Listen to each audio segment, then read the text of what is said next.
très heureux d'être parmi vous ce matin. Ça fait plaisir de vous voir si nombreux pour la simple et bonne raison que ça donne le sentiment que la chose publique vous intéresse, ou tout du moins le fonctionnement de notre collectivité. Et puis c'est l'occasion aussi de mettre en avant Jura Sud en tant que lieu de vie, en tant que lieu de travail, en tant aussi que lieu d'épanouissement. Et puis c'est l'occasion enfin d'expliquer les différents projets réalisés ou en cours. Au niveau du développement économique, vous le savez avec Serge, on a depuis 4 ans, mais ici à Jura Sud, je dirais que c'est même depuis toujours, la volonté affichée de soutenir nos entreprises et de soutenir la création d'emplois sur notre territoire. Et donc en 2018 et en 2019, donc en 2018 on a participé au Salon Made in Jura, à Dole. C'est l'idée là-bas de montrer nos forces vives, de montrer notre territoire et de se vendre dans le Jura, mais se vendre également un peu plus loin, parce que Dole en plus est la porte de la Bourgogne. Donc c'est très intéressant d'être là-bas. On a géré bien évidemment comme d'habitude nos 7 zones artisanales qui sont situées à l'avancée à Moiran. Et puis surtout, on a toujours dans l'idée de créer une zone d'activité qui va s'appeler les Carrés, à Moiran-Montagne, une zone de 5,8 hectares. Et puis enfin, on a suivi la région. On a eu la création d'une aide à l'immobilier d'entreprise. C'est la porte d'entrée obligatoire pour que nos entreprises, depuis donc 2018, puissent postuler aux aides régionales. Elle accompagne la construction, l'acquisition, l'extension des bâtiments s'inscrivant dans un objectif de pérennisation et de développement d'activité. Au niveau du scolaire et de la petite enfance, je dirais sur 2018, c'est la commission, à mon avis, où on a inauguré le plus de choses. Le groupe scolaire unique à Étival, qui regroupe donc les classes d'Étival, de Châtel et des Creusets, a commencé à fonctionner à la rentrée 2018, en septembre, on l'a inauguré le 13 octobre. 500 mètres carrés de locaux pour accueillir 2 classes et 48 élèves, les activités périscolaires et la restauration scolaire sur ce groupe scolaire également. La crèche multi-accueil Postelin, donc on l'a inaugurée le 16 avril 2018. En fait, on a besoin d'agrandir cette crèche qui était vraiment devenue bien trop étroite et en plus, elle ne donnait pas la possibilité de fournir des repas. Et nous, la loi nous obligeait de fournir les repas, donc c'est ce qu'on fait là-bas depuis le 1er décembre 2018. On accueille 46 enfants pour 40 familles sur une surface de 733 mètres carrés. Et puis, dans la commission Alain, on a organisé la 6e fête de la petite enfance. Elle marche très bien et je suis très fier de ce 6e anniversaire, parce que Jura Sud, c'est quand même le pays de l'enfant, pour une fois. On a eu 229 entrées payantes et surtout 531 visiteurs.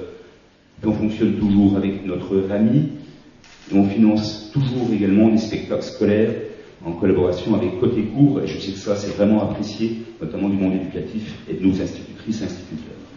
La culture et la communication, cette fois-ci, avec Claude. 3 nouveautés cette année.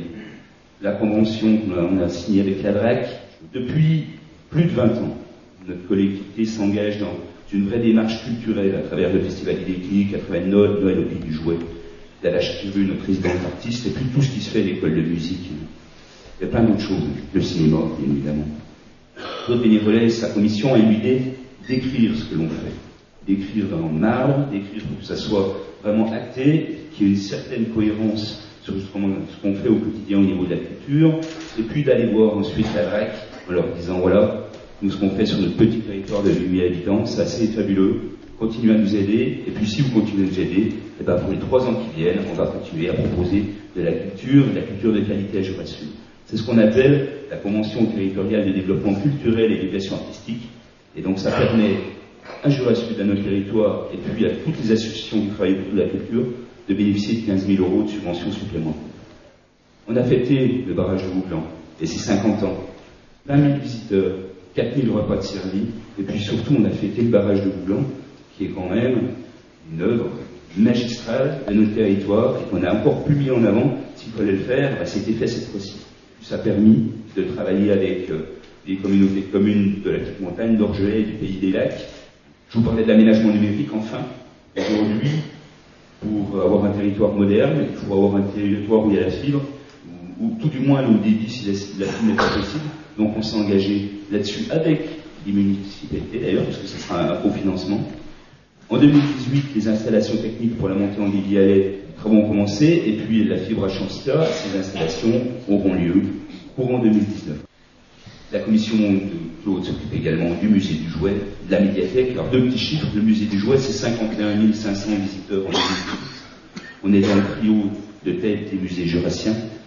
La médiathèque. En 2018, il y a 15 384 personnes qui ont visité nos 2 médiathèques. Donc ça veut dire tout l'intérêt, encore une fois, de travailler sur la qualité.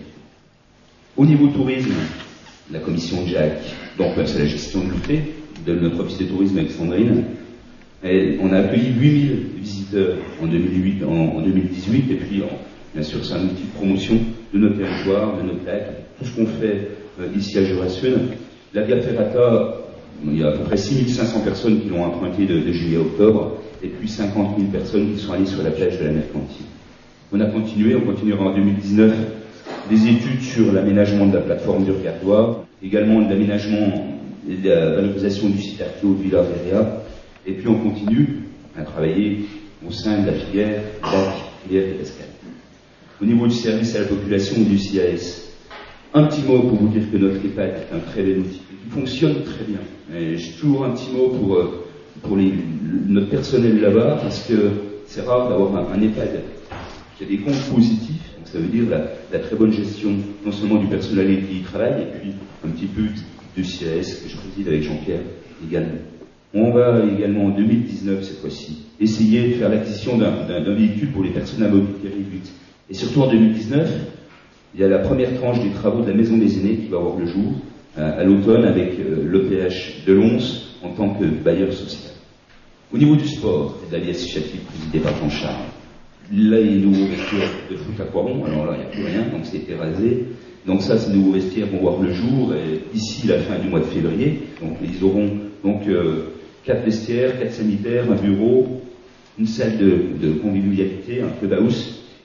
Et surtout, vous avez vu qu'à côté de la Halle des Sports, ont commencé les travaux donc pour cette résidence pour apprentis et alternants au métier du sport. C'est un dossier qui est porté par l'EPH de Lons en partenariat avec Jura Sport Formation. Pour notre territoire, ça va être une vraie plus-value. Parce qu'on va avoir le seul, je dirais, CFA dédié au métier du sport de Bourgogne-Franche-Comté. On va avoir ici, je dirais, des sportifs qui viennent de tous les clubs professionnels du coin. Donc ça va être vraiment un vrai plus pour moi en montagne et puis pour Jura-Sud. J'en termine au niveau des commissions par l'environnement et le parc présidé par Gérald. On travaille sur le PLUI, puisque vous savez, la compétence sur urbanisme est devenue communautaire depuis début 2017. Donc la commission Gérald et Maxime Lachetti plus particulièrement travaillent sur la réalisation de notre plan local d'urbanisme intercommunal. Et ce PLUI, il va définir notre fonctionnement, les enjeux de notre territoire en matière d'urbanisme pour les 10 ans qui viennent. On a toujours notre SPANC. On a eu, au niveau du SPANC, des réhabilitations pour l'assainissement non collectif, 18 dossiers. 59 000 € d'aide ont été versés sur ces 18 dossiers. On a toujours nos équipes d'emploi vert. Et puis, je vous rappelle, Jura-Sud, on est TEPOS, on est un territoire et énergie positive. Donc, on est vraiment des acteurs ambitieux de la transition énergétique. On a changé notre système de chauffage au siège. On a depuis 2018 une chaudière à bois granulé au siège. On a également un accompagnement sur une centrale villageoise photovoltaïque. On a un cadastre solaire aussi qu'on a mis en place en 2018 pour voir la potentialité des toitures de notre territoire. C'est gratuit, hein, si vous voulez des infos, vous nous le demandez, on vous donnera le site, c'est très très simple. On aide les entreprises et les privés quand ils ont des projets au niveau du photovoltaïque, au niveau du chauffage, et puis on gère également une fruitière de gestion forestière qui fonctionne bien au niveau des bois. Je n'ai pas fini, parce qu'il me reste, je dirais, à mes yeux, le plus important. Parce que le projet essentiel et décisif de cette dernière année de mandat est, à mon avis, et sans aucun doute, le projet de fusion des EPCI, donc, dans lequel nous sommes engagés aux côtés de la communauté de communes de la Petite Montagne, du Pays des Lacs et de la région d'Orgelet. Les réunions ont commencé, on s'est engagés, donc on va y aller. Ainsi, nous espérons, grâce à ce regroupement, affronter l'avenir dans de meilleures conditions. Il faut une taille de population plus importante que la nôtre, et ce projet-là nous permettrait de regrouper 98 communes et un peu plus de 25 000 habitants. Notre projet, c'est de bâtir ensemble une collectivité autour de 4 bourgs, centres, sensiblement de la même taille. Ça, c'est une chance. Moiran, Arinthod, Orgelet, Clairvaux. On reste ainsi axé sur la ruralité. On a également, dans ce projet-là, une vraie complémentarité. Que ce soit au niveau industriel, au niveau de l'artisanat, au niveau de l'agriculture. On parlait du sport, bien évidemment. le tourisme, c'est sûr et certain. Et on a aussi une certaine habitude de travailler ensemble. On a la formidable possibilité d'avoir ensemble un vecteur commun, représentant cette nouvelle communauté de communes, le lac de Voulon. Et même si on ne va pas tout faire autour du lac, pas du tout. Mais on sait aujourd'hui l'importance de l'image et de la communication. Et ainsi, on peut, à mon avis, comme on l'a fait pendant plus de 20 ans avec Jura Sud, nous repérer, parce qu'on était le pays d'enfants, parce qu'on a des ludis, on peut très facilement communiquer autour de ce lac en tant que vecteur, en tant qu'image. Ce projet que nous devons construire est à mes yeux essentiel. Il doit avancer, il doit aboutir en 2019, afin que cette communauté commune voit le jour au 1er janvier 2020. Voilà, j'en termine avec ce que j'avais à vous dire. Il me reste donc de vous présenter mes vœux au nom des élus de la communauté de communes et au nom des employés de Jura Sud. Je vous souhaite à toutes et tous beaucoup de bonheur, beaucoup d'amour. J'aimerais également que vos projets aboutissent, qu'ils soient professionnels, qu'ils soient personnels, qu'ils soient sportifs, je sais déjà. Ils sont le but que l'on doit se fixer pour avancer, pour se donner un objectif. Je vous souhaite également, ainsi qu'à vos proches, une excellente santé. Pour celles et ceux qui sont dans la souffrance ou dans la maladie, je leur souhaite bien évidemment le meilleur rétablissement. Voilà ce que je voulais vous dire ce matin. Je vous remercie.